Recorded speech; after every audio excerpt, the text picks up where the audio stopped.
संभाजीनगरात लाकडाच्या वखारीला भीषण आग लागलेली आहे। या आगीमध्ये 6 ते 7 दुकानं जळून खाक झाली आहेत। संभाजीनगरच्या आझाद चौकातील ही घटना आहे। आगीवर नियंत्रण मिळवण्याचे शर्थीचे प्रयत्न सुरू आहेत। संभाजीनगरच्या आझाद चौकात भीषण आग लागली आहे। लाकडाच्या वखारीला ही आग लागलेली आहे। या आगीमध्ये 6 ते 7 दुकानं जळून खाक झाल्याचं कळतंय आणि या भागात रांगेत लाकडाच्या फर्निचरची दुकानं आहेत, त्यामुळे आग वेगाने पसरली।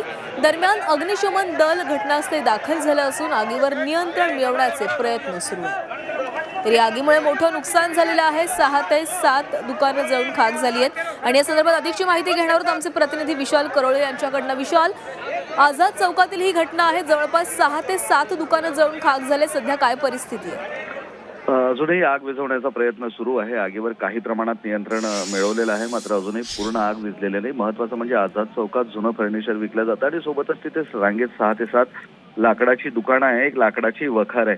तिथे ही पहाटे आग लागल्याची प्राथमिक माहिती मिळते आहे आणि ही आग त्या 7 ते 8 दुकानात पूर्णतः पसरली आणि त्या पसरल्यानंतर या दुकानातली सगळी लाकडं जळून खाक झाली। म्हणजे एक मोठं नुकसान या ठिकाणी झालेलं आहे।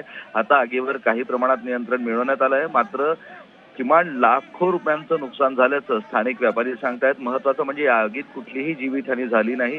या दुकानांच्या मागे जी घरं होती ती घरं सुद्धा तातडीने रिकामी करण्यात आली आणि अग्निशमन दलानं शर्थीनं प्रयत्न करून आगीवर मिळवण्याचा प्रयत्न सुरू केलेला आहे। जी, धन्यवाद विशाल, तुम्ही दिलेल्या सविस्तर माहितीसाठी। तर आगीवर नियंत्रण मिळवण्याचे प्रयत्न सुरू आहेत। जवळपास 6 ते 7 दुकानं या आगीमध्ये जळून खाक झालेली आहेत। संभाजीनगरच्या आझाद चौकातील ही घटना आहे। लाकडाच्या वखारीला ही आग लागली।